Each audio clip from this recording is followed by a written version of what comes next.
ਕੀ ਹਾਲ ਹੈ ਮਾਰਕਾ? ਕਿਵੇਂ ਬਈ ਨਿਭਦੀ ਏ? ਉਮੀਦ ਹੈ ਸਾਰੇ ਖੁਸ਼ ਹੋਸੋ, ਹੱਸਦੇ ਹੱਸਦੇ ਰਹੋ। ਮੈਨੂੰ ਇੰਨੇ ਬੈਠਿਆ ਬੈਠਿਆ ਖਿਆਲ ਆਇਆ ਵੀ ਹਫ਼ਤੇ ਕੰਮ ਰਹਿੰਦਾ ਬੈਠਾ, ਮੈਂ ਕਿਹਾ ਇਹ ਤੁਹਾਡੇ ਨਾਲ ਇੱਕ ਗੱਲ ਇਹ ਵੀ ਕਰ ਲਵਾਂ ਬਈ ਜਿਸ ਬੰਦੇ ਦੇ ਕੋਲ ਕੋਈ ਸੋਹਣਾ ਅਖਾਣ ਹੋਵੇ ਜੰਗ ਦੀ ਪੰਜਾਬੀ ਦਾ,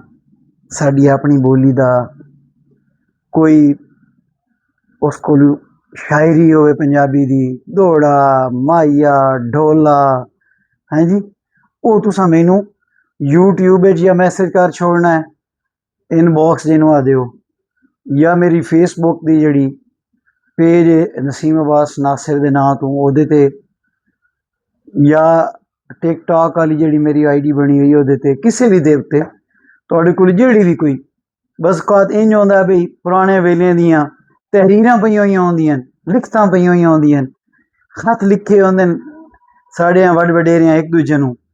उत्थे अगर कितें पंजाबी दी ज़बान च कितें कोई लिखत तुहाडे ज़हन च आवे या नज़र च आवे, तुसां ओह मेरे नाल लाज़मन साझी करनी है, क्यों जो तुसां जितना जितना मैनू वापस अपनी बोली च लै वैसो मैं ओडी सोहनी पंजाबी बोलेसां भी सही ते तुहानूं बुलवाईसां भी सही। ज़ाहिर है मैं भी हुण सारी जिंदगी शहरां च गुजारी है, तो 20 साल हो गए इस्लामाबाद च रहिंदियां, हुण इत्थे या अंग्रेजी बोलनी पौंदी होई जी या मुड़ उर्दू बोलनी पौंदी है, तो मुड़ इत्थे जो हर किसे उस आखे वण वण दा बूटा होया, मैं हर बंदे दे नाल पुठियां सीधियां बोल के ते मैं अपना लगदा है जिहड़ी अपनी मां बोली है ना उस तो साया जिहा वाडा हो गया। ते ये हुण तुसां मेरे ते मैं मिन्नत लैना तुहाडी, मिन्नत करे ना तुहाडी, तुसां मैनू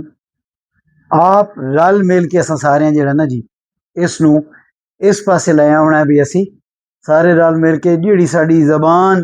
लोगों की ज़बान तो लांदी वहिंदी है, ज़हन तो लांदी वहिंदी है,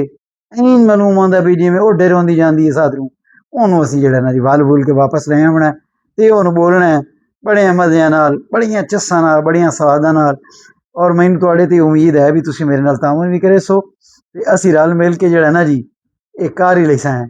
इनू किवें अड़ंगा जिहा मार के ना इनू पेड़ च लै आवी हर शै नूं। ते जींदे रहो जी, खुश रहो, वसदे रहो।